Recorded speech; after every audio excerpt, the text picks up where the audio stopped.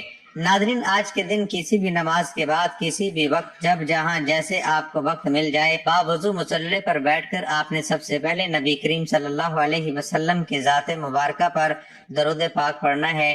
درود پاک آپ چاہیں تو مختصر والا یعنی صلی اللہ علیہ وسلم، صلی اللہ علیہ محمد پڑھ لیں، یہ صلی اللہ علیہ وآلہ وسلم پڑھ لیں، لیکن یاد رہے کہ اگر آپ درود ابراہیمی پڑھتے ہیں تو یہ زیادہ فضیلت اور زیادہ افضل ہے۔ اللہم صلی علی محمد وعلی آل محمد کما صلیت علی ابراہیم وعلی آل ابراہیم انک حمید مجید۔ اللہم بارک علی محمد وعلی آل محمد کما بارکت علی ابراہیم وعلی آل ابراہیم انک حمید مجید۔ درود پاک پڑھنے کے بعد آپ نے سب سے پہلے اپنے خاص مقصد کی نیت کرنی ہے، اور جب آپ نیت کر لیں تو فوری طور پر آپ نے اعوذ باللہ من الشیطان الرجیم اور بسم اللہ الرحمن الرحیم پڑھ کر وظیفے کا آغاز کرنا ہے۔ اور سب سے پہلے نمبر پر جو وظیفہ پڑھنا ہے وہ وظیفہ ہے یا مسبب الاسباب۔ یا مسبب الاسباب کا مطلب ہے اے اسباب پیدا کرنے والی ذات، اگر آپ بے روزگار ہیں، روزگار کے لیے اسباب بن جائیں گے، اگر آپ کا کاروبار بالکل ٹھپ ہو چکا ہے، یا مسبب الاسباب پڑھنے سے آپ کا کاروبار انشاءاللہ ترقی اور عروج پر پہنچ جائے گا، یا آپ کا جو بھی مقصد ہے تو وہ انشاءاللہ یا مسبب الاسباب کے اس وظیفے سے پورا ہو جائے گا۔ ناظرین، یہ وظیفہ یا مسبب الاسباب آپ نے اپنے دائیں ہاتھ کی انگلیوں پر یا تسبیح کے دانوں پر صرف 21 بار پڑھنا ہے۔ یا مسبب الاسباب 21 بار پڑھنے کے بعد آپ نے دوسرے نمبر پر جو وظیفہ پڑھنا ہے، اس وظیفے کو آپ نے اپنی زندگی میں بہت بار پڑھا ہوگا، بڑا آسان سا اور چھوٹا سا وظیفہ ہے۔ آپ نے اب یا اللہ، یا رحمان، یا رحیم، یا کریم، یا علیم، یا فتاح، یا رزاق کا وظیفہ کرنا ہے۔ ناظرین، یا اللہ رب کریم کا ذاتی نام ہے، اور یا رحمان، یا رحیم، یا کریم، یا علیم، یا فتاح، یا رزاق رب کریم کے صفاتی نام ہے۔ جب آپ اللہ کو ان کے ذاتی اور صفاتی ناموں سے پکارتے ہیں تو رب راضی ہو جاتا ہے، اور جب رب راضی ہوتا ہے تو میرا رب بہتر نہیں بلکہ بہترین سے نوازتا ہے، پھر میرا رب بن مانگے آپ کو عطا فرماتا ہے۔ یا رحمان رب کریم کی وہ صفت ہے کہ اگر اس صفت سے رب کو پکارا جائے تو میرا رب ناممکن حاجات کو بھی پورا کر دیتا ہے۔ لفظ اللہ کی ایک زبردست خصوصیت یہ ہے کہ قرآن کریم میں لفظ اللہ تقریباً 2940 مرتبہ آیا ہے، حتیٰ کہ جمہور اہل علم نے تو لفظ اللہ ہی کو اسم اعظم قرار دیا ہے۔ حضرت شیخ عبد القادر جیلانی فرماتے ہیں کہ اگر لفظ اللہ زبان سے اس حال میں ادا کیا جائے کہ دل میں اللہ تعالیٰ کے علاوہ کچھ نہ ہو تو لفظ اللہ اسم اعظم ہے۔ لفظ اللہ تو ایسا بابرکت نام ہے کہ اگر خدا نخواستہ غفلت کے ساتھ لیا جائے تب بھی برکت سے خالی نہیں، پھر عظمت کے ساتھ لینے کی کیا فضیلت ہوگی۔ الرحمن بہت مہربان، رحمان اور رحیم اللہ تعالیٰ کے دو صفاتی نام ہیں۔ رحمان کا معنی ہے نعمتیں عطا کرنے والی وہ ذات جو بہت زیادہ رحمت فرمائے، اور رحیم کا معنی ہے بہت رحمت فرمانے والا۔ یاد رہے کہ حقیقی طور پر نعمت عطا فرمانے والی ذات اللہ تعالیٰ کی ہے، کہ وہی تنہا ذات ہے جو اپنی رحمت کا بدلہ طلب نہیں فرماتی۔ ہر چھوٹی بڑی ظاہری، باطنی، جسمانی اور روحانی، دنیاوی اخروی نعمت اللہ تعالیٰ ہی عطا فرماتا ہے، اور دنیا میں جس شخص تک جو نعمت پہنچتی ہے وہ اللہ تعالیٰ کی رحمت ہی سے ہے، کیونکہ کسی کے دل میں رحم کا جذبہ پیدا کرنا، رحم کرنے پر قدرت دینا، نعمت کو وجود میں لانا، دوسرے کا اس نعمت سے فائدہ اٹھانا اور فائدہ اٹھانے کے لیے اعضاء کی سلامتی عطا کرنا، یہ سب اللہ تعالیٰ کی طرف سے ہی ہے۔ یا علیم جاننے والی ذات، علیم وہ ذات ہے جو ہر چیز کے اول و آخر، ظاہر و باطن، ماضی حال اور مستقبل ذرہ ذرہ حالات سے پورے طور پر آگاہ۔ یا علیم اللہ کریم کا جمالی اسم ہے جس کے لغوی معنی جاننے کے ہیں، گویا کسی چیز کا مکمل ادراک اور جاننا اس کے احاطے میں آتا ہے۔ اللہ تعالیٰ کو کائنات کے ذرے ذرے کا علم ہے، لہذا صرف اللہ ہی علیم ہو سکتا ہے۔ الفتاح اللہ تعالیٰ کے صفاتی ناموں میں سے ایک نام ہے۔ الفتاح کے معنی ہے فتح دینے والا، مشکل کشا، وہ ذات جس کی مہربانی سے ہر شے کھل جاتی ہے۔ اللہ تعالیٰ نے فرمایا، ترجمہ، اے محمد صلی اللہ علیہ وسلم تو کہہ دے میرا رب ہمیں اکٹھا کر دے گا، پھر ہمارے درمیان حق کے ساتھ فیصلے کرے گا، اور وہ مشکل کشا جاننے والا ہے۔ الفتاح وہ ہے جو اپنے بندوں کے درمیان اپنی شریعت اور اپنی تقدیر کے مطابق فیصلے کرتا ہے، اور وہی ہے جس نے اپنے لطف و مہربانی سے سچ بولنے والوں کی بصیرت و بصارت کھول دی، اور اپنی معرفت اور محبت کے لیے ان کے دلوں کو کھول دیا، اور اپنے بندوں کے لیے اپنی رحمت اور انواع و اقسام کے دروازے کھول دیے، اور وہی اہل باطل کے خلاف اہل حق اور ظالم کے خلاف مظلوم کی مدد کرتا ہے، جس کی رہنمائی سے ہر مشکل حل ہو جاتی ہے۔ کبھی تو مالک کو دشمنوں سے آزاد فرماتا ہے، اور کبھی آنکھوں کے دلوں سے پردے ہٹا کر زمین و آسمان اور غیب کی کنجیاں ان کے سامنے رکھ دیتا ہے۔ رزاق اللہ کا ایک نام ہے جو اللہ کے 99 صفت صفائی میں شامل ہوتے ہیں۔ یہ عربی زبان کا لفظ ہے جس کے معنی رزق دینے والا یا رزاق کو پہچاننے والے کے ہیں۔ اس نام کی بہت برکت ہے۔ سورۃ الحشر کے آخر میں بھی اپنے بہت سے نام اس نے بیان فرمائے ہیں۔ هو الذی لا الہ الا هو عالم الغیب والشہادہ هو الرحمن الرحیم هو اللہ الذی لا الہ الا هو اللہ الذی لا الہ الا هو الملک القدوس السلام المؤمن المحیمن العزیز الجبار المتکبر سبحان اللہ عما یشرکون هو اللہ الخالق البارئ المصور له الاسماء الحسنى یسبح له ما فی السماوات والارض وهو العزیز الحکیم۔ ایک مشرک نے نبی کریم صلی اللہ علیہ وسلم سے سجدے کی حالت میں یا رحمانو یا رحیمو سن کر کہا کہ لیجئے یہ موحد ہے، دو معبودوں کو پکارتے ہیں۔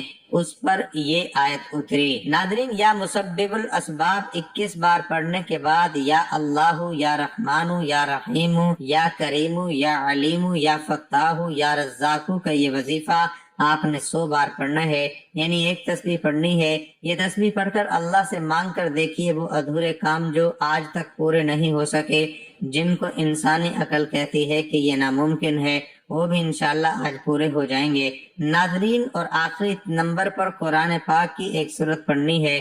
بہت ہی آسان اور چھوٹی سی سورت ہے، لیکن اس کے کمالات بہت زیادہ ہیں۔ آپ نے آخری نمبر پر سورت الکوثر پڑھنی ہے۔ بسم اللہ الرحمن الرحیم، انا اعطیناک الکوثر فصل لربک وانحر ان شانئک ھو الابتر۔ ناظرین، آپ نے آخری نمبر پر سورت کوثر کو صرف 7 بار پڑھنا ہے۔ جب آپ یہ سارے اعمال بتائے گئے طریقے اور ترتیب سے پڑھ لیں تو آخر میں ایک مرتبہ پھر سے درود پاک پڑھ لیجئے گا، وہی درود پاک جو آپ نے شروع میں پڑھا تھا۔ اب آپ کا عمل مکمل ہو گیا۔ ناظرین، یہ وظیفہ بتائے گئے طریقے اور ترتیب سے پڑھنے کے بعد آپ نے اللہ رب العزت کی بارگاہ الہی میں دعا کرنی ہے، اللہ سے براہ راست التجا کرنی ہے، کوئی واسطہ ڈھونڈے بغیر اللہ سے اپنی حاجات اور اپنے مقاصد کو پورا کرنے کے لیے دعا کرنی ہے۔ اللہ پاک سے دعا ہے کہ وہ آپ کی تمام حاجات کو پورا فرمائے، تمام مصیبتوں کو دور فرمائے، میرا سنانا اور آپ کا سننا اپنی بارگاہ میں قبول و منظور فرمائے، آمین یا رب العالمین۔ ناظرین، گزارش ہے کہ اللہ تعالیٰ کے 99 ناموں میں سے کوئی ایک نام لکھ کر